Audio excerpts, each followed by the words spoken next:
Thank you, Presiding Officer. The Scottish Conservatives welcome the bill that's before us.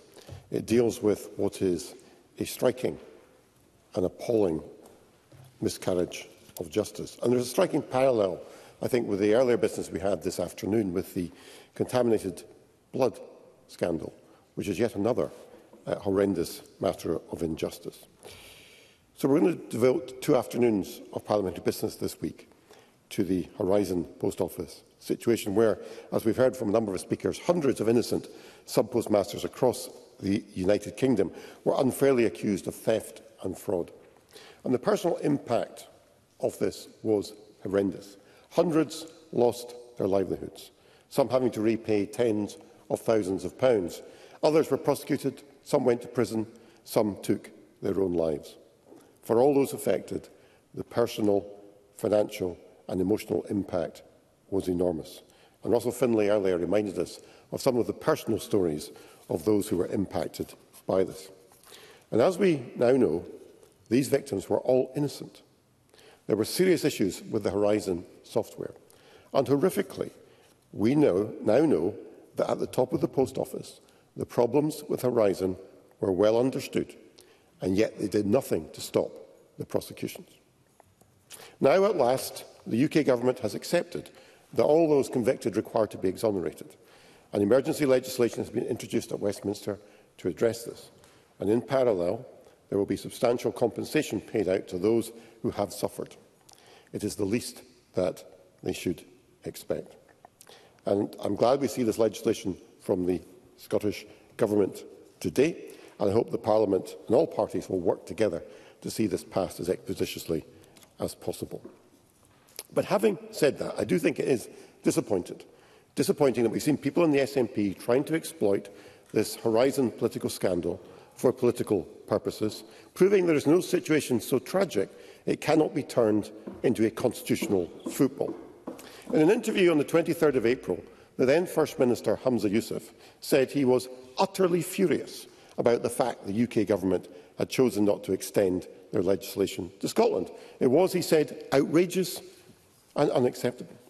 But, Presiding Officer, justice is devolved to this Parliament, and the decisions made to take prosecutions in Scotland were not a matter for the Post Office, but entirely a matter for the Crown Office and Procurator Fiscal Service.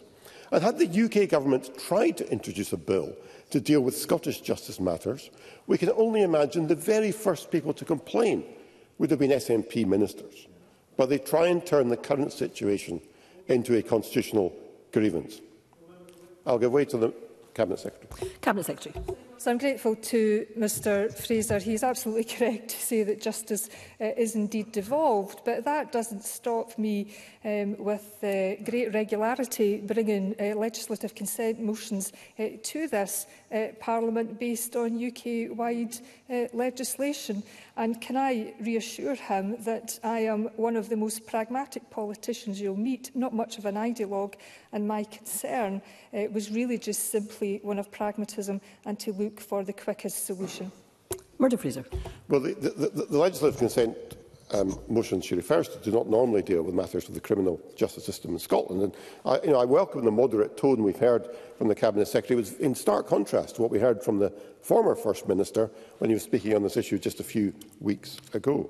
And the stance Scottish ministers have taken seems to have put them at odds with the stance taken by the Lord Advocate, who indicated to this Parliament back in January that she would not support blanket exoneration for those convicted of Horizon evidence. She was quite clear at that point that she did not believe every conviction represented a miscarriage of justice, and she referenced the fact that individuals had pled guilty to cases, not recognising, of course, as we've already heard in the debate from Polly McNeill and others, people were often advised to plead guilty to these charges by their solicitors, people who knew perfectly well they were innocent, but because their solicitors told them the Horizon evidence could not be challenged, and therefore they had no alternative to it. Presiding Officer, questions still remain about the conduct of the Crown Office and Procurator Fiscal Service, which surely had a duty to weigh the credibility of the Post Office evidence on Horizon before taking prosecutions here. Now, as Fergus Ewing reminded us earlier, we know that concerns were raised about the integrity of the Horizons system with the Crown Office in 2013. But it was a further 2 years before a decision was taken to discontinue prosecutions that relied on that evidence. And we know that there were 4 cases prosecuted after the 2013 meeting that resulted in a conviction. Polly McNeill quoted a case where a Procurator Fiscal was not convinced by the credibility of the Horizon evidence. I was speaking at a lawyers' conference 3 weeks ago. I met a retired Procurator Fiscal who told me, a different individual, who told me he personally had decided not to take forward a Horizon case because he was dissatisfied. And we now know, given what the Lord Advocate told Parliament last week, there were 11 cases which have been identified, in which individual prosecutors decided to suspend consideration of proceedings and take no action as a direct result of their concerns with the accuracy of the Horizon system. Why was this not ringing alarm bells at the top of the Crown Office and Procurator Fiscal Service?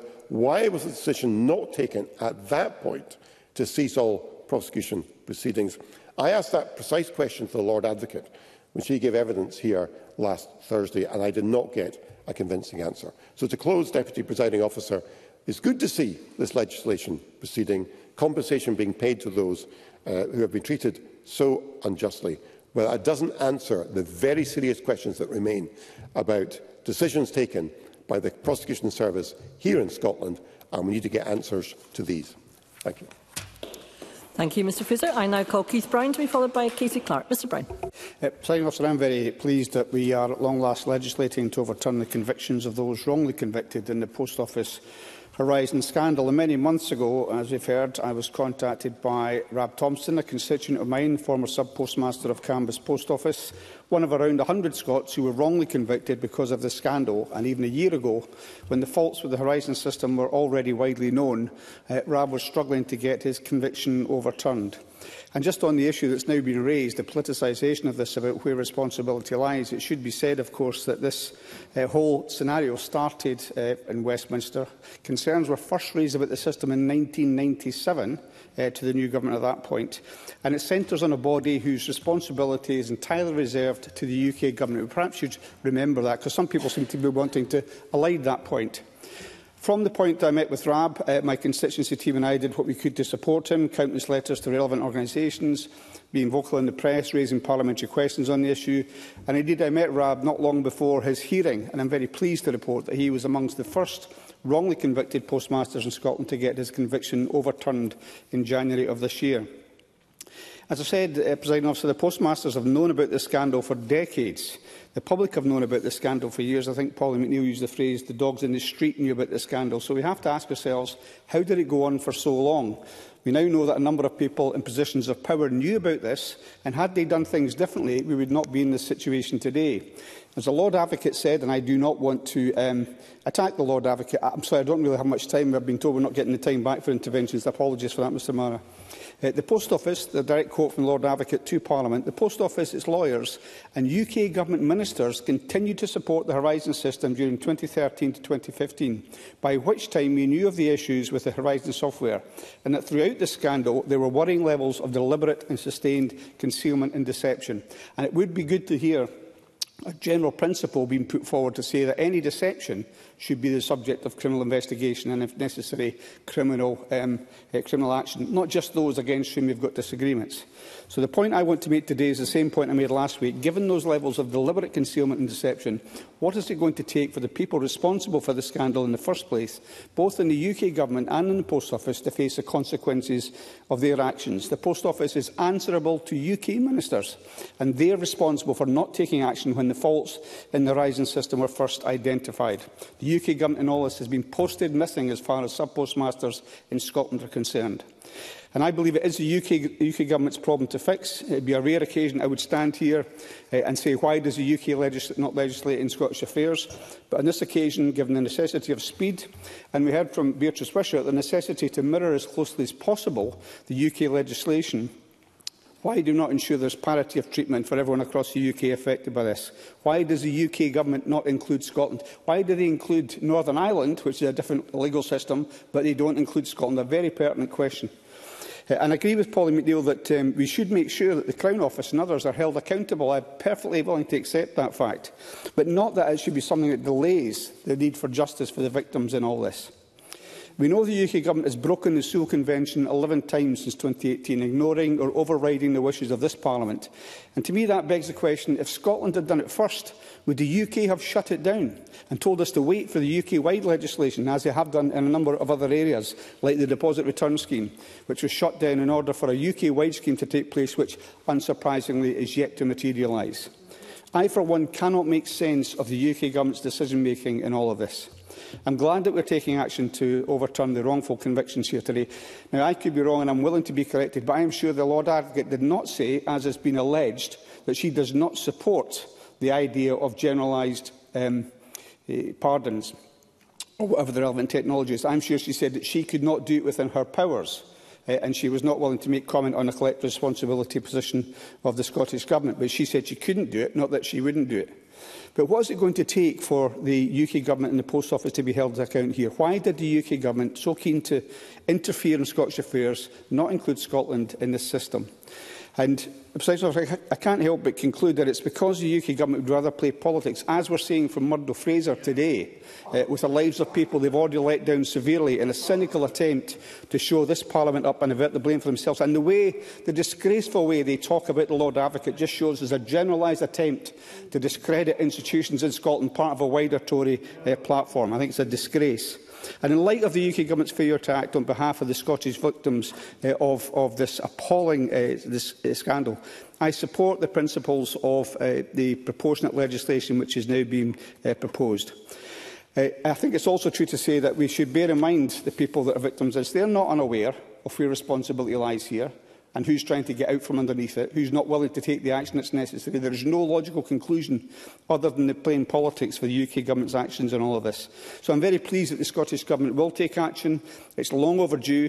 People like Rab, my constituent, of course, have had their conviction overturned already, so I assume from what's been said in the debate he will now be eligible for that compensation, but it would be good to see that formalised for the other victims. And I think, and I don't know as much about Maggie Chapman's proposed further amendments, but they sound sensible to me. I hope they be given serious consideration by the Cabinet Secretary and the Government.